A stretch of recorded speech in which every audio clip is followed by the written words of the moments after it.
एउटा भृकुटी मण्डपमा जुलुस निस्किएर सभा हुन्छ, एउटा कोटेश्वरमा सभा हुन्छ, हुने त्यति हो। यो सभा त सधैँ हुने गरेकै हो, त्यति नै हुन्छ भोलि पनि। अब यहाँ एउटा हेभोक छ, एउटा टेरर छ, एउटा त्रास छ, के नै हुन्छ भने त्यस्तो केही होइन।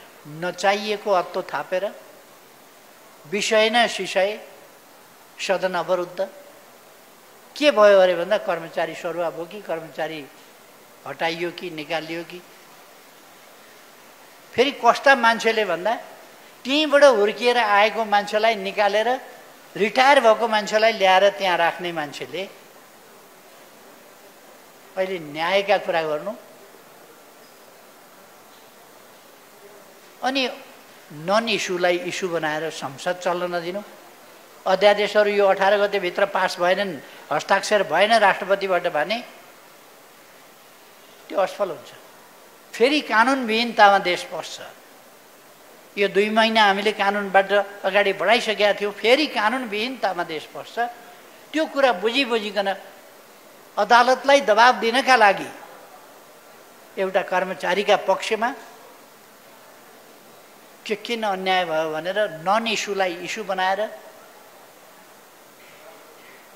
झुटो प्रशंसा, झुटो गाली, गाली गर्नुपर्नेलाई झुटो गाली, प्रशंसा गर्नुपर्नेलाई झुटो प्रशंसा। यहाँ केही मान्छेहरूले प्रमिथस बनाएर एउटा कर्मचारीको व्याख्या गरेर कुदेका छन्। प्रमिथस ल्यायो के पृथ्वीमा आएको थियो अघिल्लो 4 वर्ष, त्योभन्दा अगाडि सँगै उहाँको जागिरे जीवन, अघिल्लो 4 वर्ष पनि उहाँले त्यही काम गर्नुभएको थियो। अनि पछिल्लो पल्ट चाहिँ नियुक्ति गरेका भोलिपल्ट उहाँले लाइटर पाले जस्तो, लाइटरबाट आगो निकाले जस्तो झिलिक्क पारेर बिजुली निकालेर झलल्ल नेपाल पार्नुभयो। के गफ हुने, यति गजबको त उपन्यास पनि हुँदैन। प्रमिथस अनि संसद अवरोध, कानुन बन्न नदिने, जानिकन देशलाई कानुनबाट भ्याकुममा राख्ने।